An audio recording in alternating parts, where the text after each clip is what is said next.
ایک بہت بڑا نام ہے امام ابو مالک کا. یہ اتنے بڑے شخص ہیں کہ ہارون رشید نے انہیں قاضی القضاء بنایا تھا, چیف جسٹس بنایا تھا. حضرت امام مالک کہتے ہیں میں غریب کا بیٹا تھا. اکثر دین پڑھنے والے غریبوں کے بیٹے ہوتے ہیں. امیروں کے بچے ایف ایس سی پڑھتے ہیں, بی ایس سی پڑھتے ہیں, ٹیکنالوجی پڑھتے ہیں. غریبوں کے بچے دین پڑھتے ہیں, اور پھر امیروں کو ممبریاں ملتی ہیں, غریبوں کے بچوں کو اللہ ممبر عطا فرماتا ہے, مصلی رسول اللہ دیتا ہے. حضرت سیدنا امام ابو مالک فرماتے ہیں میں غریب کا بیٹا تھا اور میری 6-7 بہنیں, میں اکیلا بھائی تھا. آپ فرماتے ہیں میرے ابا جی فوت ہو گئے. میری امی پکڑ کے مجھے ایک دھوبی کی دکان پہ لے گئی, کہنے لگی اسے کپڑے دھونے کا طریقہ بتا دے, سلیقہ سمجھا دے, یہ بھی ایک چھوٹی سی لانڈری کی دکان کھول لے گا, میری بیٹیوں کا پیٹ پال لے گا.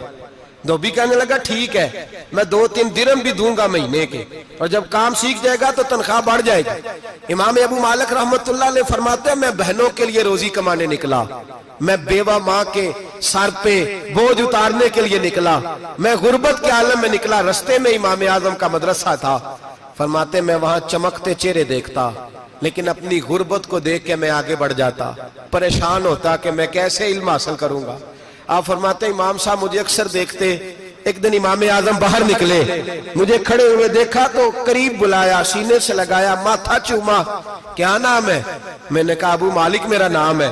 کہا تمہیں پڑھنے کا شوق ہے؟ کہا بڑا شوق ہے. کہنے لگے چل آ جا پڑھا کر, آ جا مدرسے میں پڑھا کر.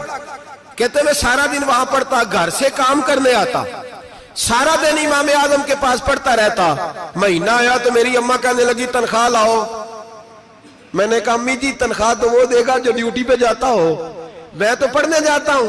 کہتے اماں گھر سے نکلی اور بڑے غصے کے ساتھ نکلی, کہنے لگی مولوی نے میرا بچہ خراب کر دیا, میرا بچہ خراب کر دیا.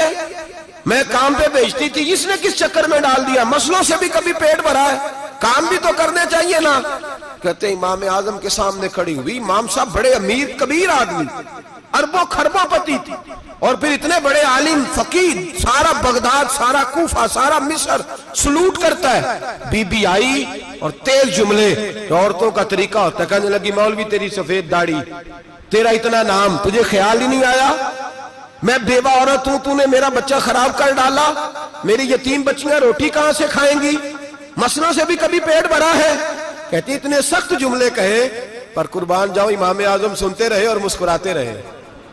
کہنے لگے میری غلطی ہے, میری غلطی ہے, میری غلطی ہے. بی بی بھول گیا تھا, غلطی ہو گئی. بی بی کہتی تیری امام صاحب سنتے رہے. جب غصہ اتر گیا تو کہنے لگے اماں تیرا غصہ اتر گیا ہے؟ اتر گیا ہے. کہنے لگے تیرا بیٹا بڑا نیک ہے, تیرا بیٹا بڑا لائق ہے, تو اسے پڑھنے دے. کہنے لگے چپ کر بے مولوی, یہ پڑھے گا تو میں روٹی کہاں سے کھاؤں گی.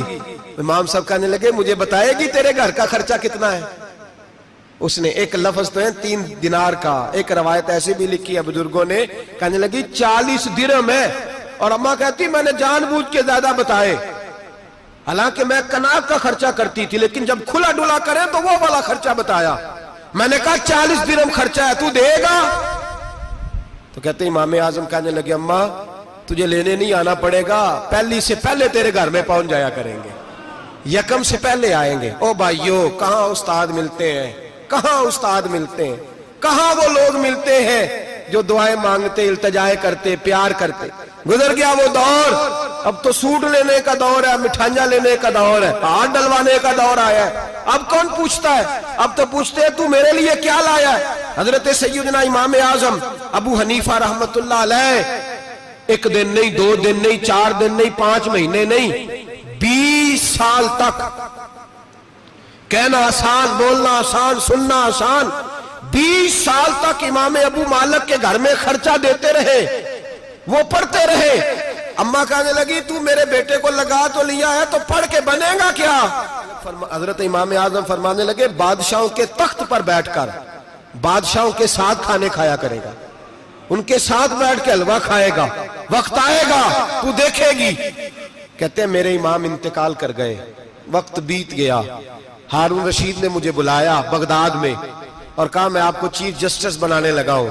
کہتے ہیں میں خوشی سے سجدے کرنے لگا, میں چیف جسٹس بنا. میں نے اپنی اماں کو خط لکھا کہ اماں بغداد آ جا, تیرے بیٹے کو اللہ نے بڑی شان عطا کر دی ہے. فرماتے ہیں ہارون رشید کی بیوی بڑی